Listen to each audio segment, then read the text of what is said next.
Hello, happy new year. બધા જનું નવું વર્ષ છે એ ખૂબ જ સફળતાપૂર્વક પસાર થાય એવી શુભેચ્છા સાથે આપણે ફરી પાછા ઓનલાઈન ટીચિંગ શરૂ કરીએ છીએ. તો ગ્રામરની અંદર આપણે ક્વેશ્ચન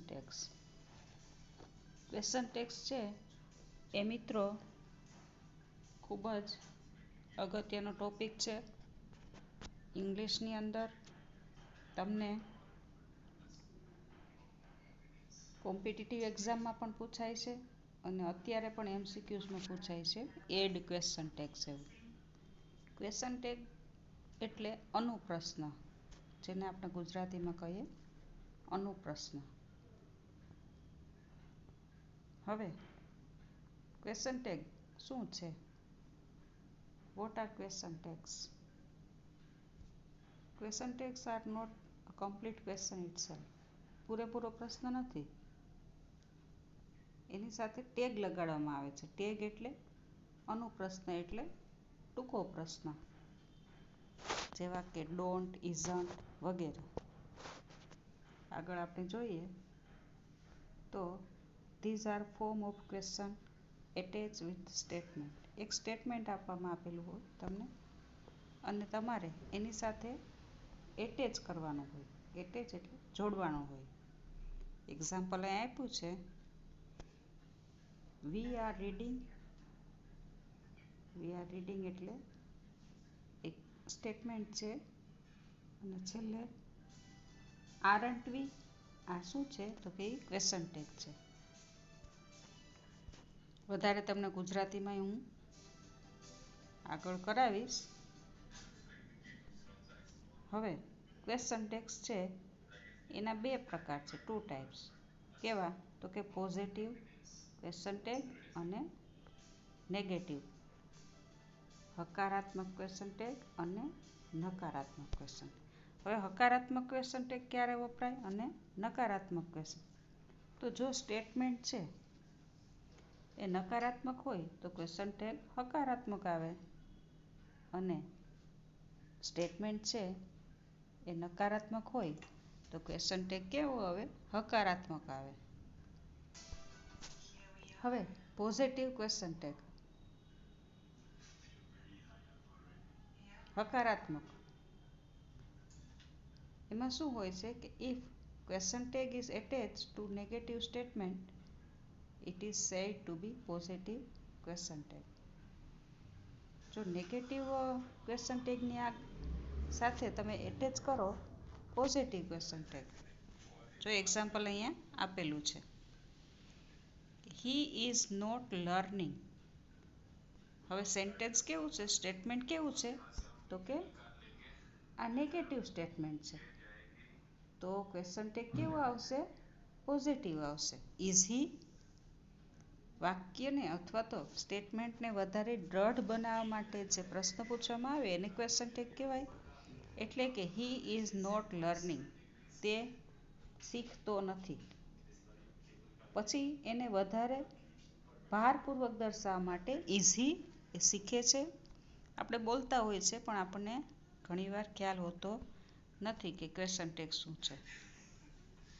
હવે એનું સ્ટ્રક્ચર છે તો કે auxiliary verb plus subject plus question tag.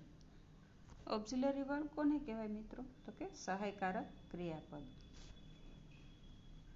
સહાયકારક ક્રિયાપદ do, did, does, would, shall, આ બધા કેન, કુડ, મે, માઇટ, આ બધા સહાયકારક ક્રિયાપદો છે.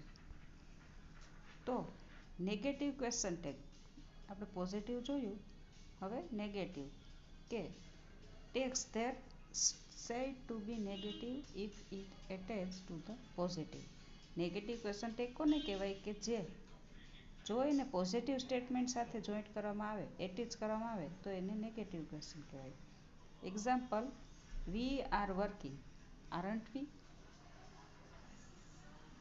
હવે ક્વેશ્ચન ટેગમાં શું લેવામાં આવે તો કે સબ્જેક્ટ પ્લસ સહાયકારક ક્રિયાપદ.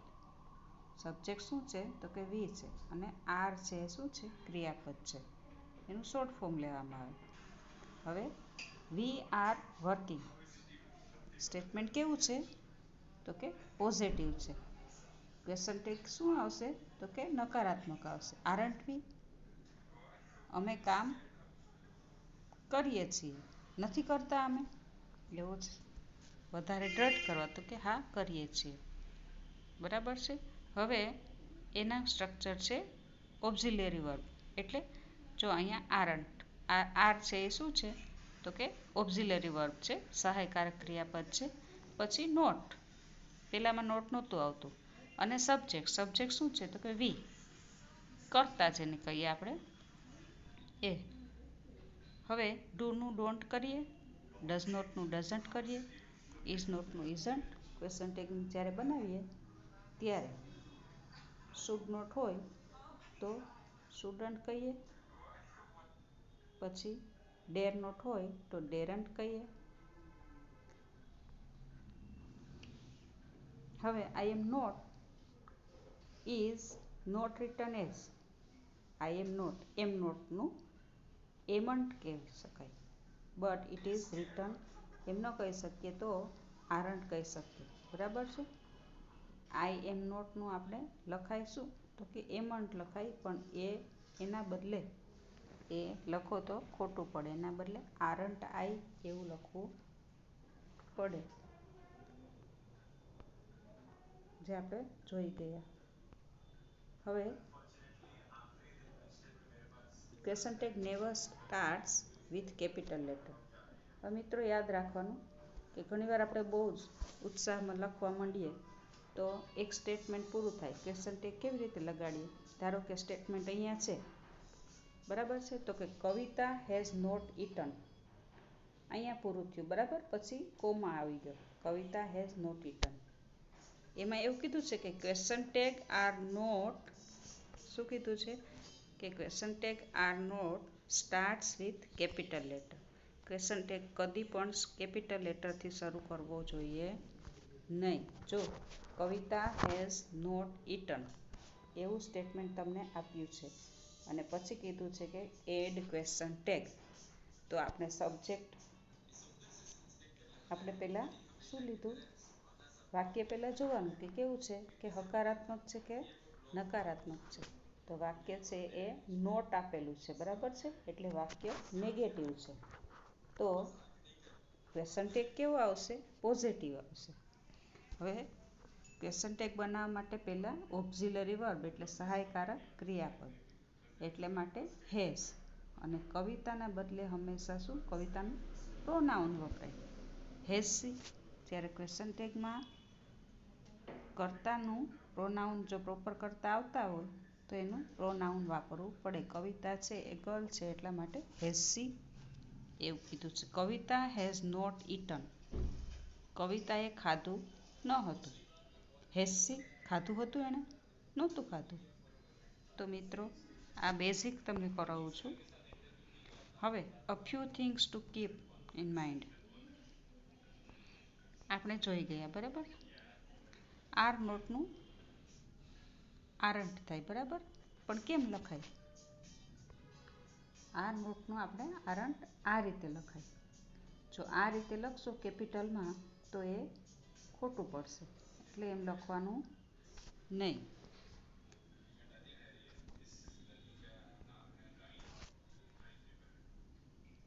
હવે એવું કીધું છે કે subject of the tag can never be a noun. જેવી રીતે મેં તમને કીધું કે કવિતાના બદલે આપણે સી વાપર્યું, બરાબર છે.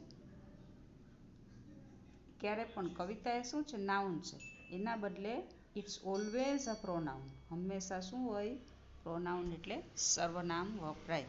કવિતા સીધું ન હેઝ કવિતા એવું લખો તો એ ખોટું પડે. ક્વેશ્ચન ટેગ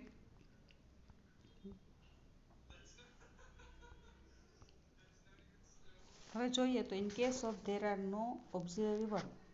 જો ઘણીવાર સહાયકારક ક્રિયાપદ ન હોય, સેન્ટેન્સની અંદર સહાયકારક ક્રિયાપદ ન હોય, તો ત્યારે આપણે શું કરવું જોઈએ? તો કે ડુ, ડઝ કે ડીડ નો ઉપયોગ કરવો જોઈએ કહેશે.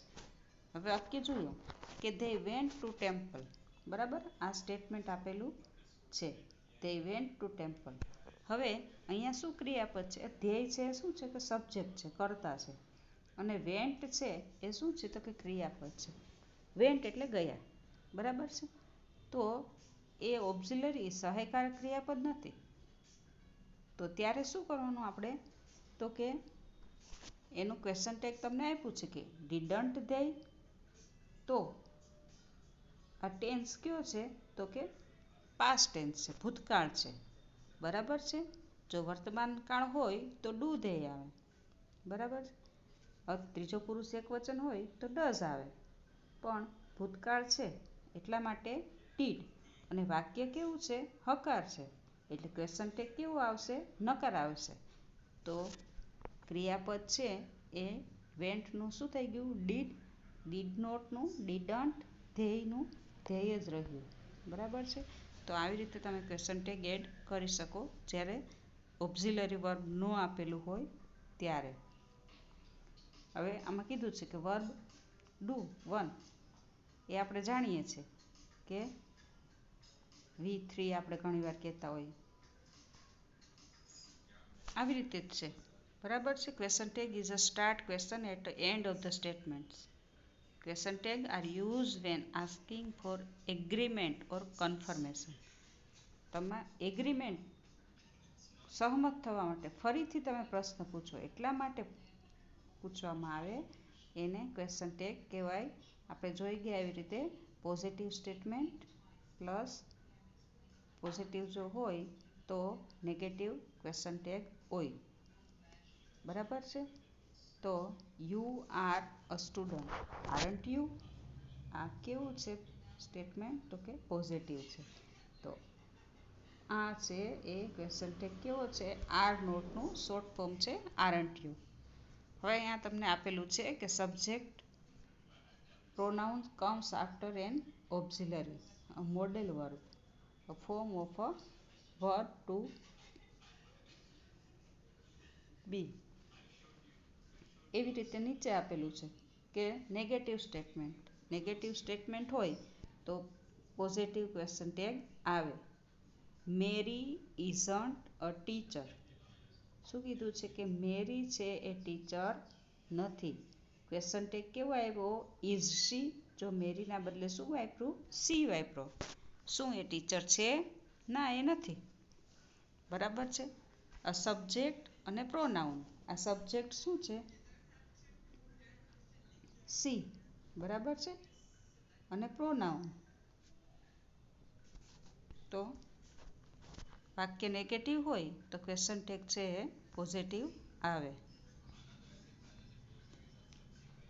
ઇન્ટોનેશન ઇઝ અ રાઇઝ. જો આ તમે કેવી રીતે તમે બોલો છો એવી રીતે તમે ક્વેશ્ચન ટેગ મૂકી શકો. Rising intonation. John doesn't speak Spanish. Does હી?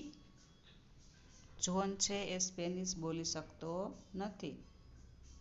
બોલી શકે છે એવું ક્વેશ્ચન ટેગ આપેલો છે.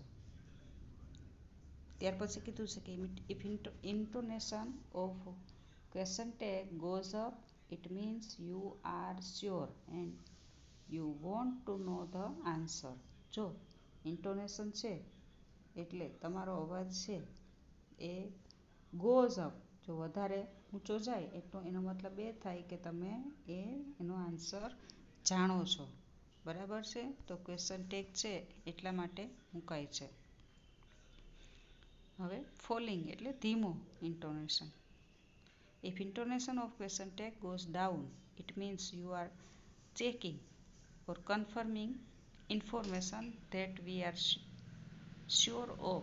It can also be used when making conversation. હવે અહીંયા કેટલાક તમને સેન્ટેન્સ આપેલા છે. You are a student. Sentence કેવું છે? તો કે પોઝિટિવ છે. બરાબર છે. Question tag are you? He is a very busy. Isn't he? બરાબર છે. ઇઝ નોટ વાક્ય કેવું છે તો કે positive. Question tag negative. She was happy. Was નોટનું wasn't she. They were surprised. Weren't they. બરાબર છે. તો આ હતા ક્વેશ્ચન ટેગ. હવે આઈ એમ લેટ. બરાબર છે. તો એનું કેવી રીતે કરશું? એક્સેપ્શનલ છે, જે અપવાદ આપણે કહીએ એ છે. તો એમ નોટ ઘણીવાર આ એમ છે એ ધારો કે આપણે કહીએ કે એમ છે શું છે તો કે સહાયકારક ક્રિયાપદ છે. લેટ એટલે મોડું થવું, એ મેઇન વર્બ છે. હવે આઈ છે એ સબ્જેક્ટ છે. બરાબર છે. તો એનું એમ આઈ નહીં થાય અથવા એમ નોટ આઈ નહીં થાય, પરંતુ એનું શું થશે? આરન્ટ આઈ. બરાબર છે. તો આ એક્સેપ્શનલ છે. હવે કેટલાક પોઝિટિવ કેટલાક એક્સરસાઇઝ આપી છે તમને. You have studied all week. Haven't you. હેડનું હેડન્ટ યુ. વિલનું વોન્ટ યુ. બરાબર છે. જો આ યાદ રાખવાનું છે. You will pass the exam. તો won't you. You can speak 2 languages. તમે 2 લેંગ્વેજ બોલી શકો છો. Can't you. નથી બોલી શકતા. એવી રીતે you could do it for me. જો આમાં જે યલો કલર આપેલા છે એ બધા શું છે? ઓક્ઝિલરી વર્બ છે. You could do it for me. Couldn't you. Must not we. Shouldn't you. You would like a new job. Wouldn't you. આ બધા એક્સરસાઇઝ માટે છે. અને આના ઉપરાંત પણ કેટલાક રૂલ્સ છે એ હું તમને ગુજરાતીમાં PDF મોકલીશ અને નેક્સ્ટ લેક્ચરમાં આપણે ફરીથી કરશું. એટલે આવજો.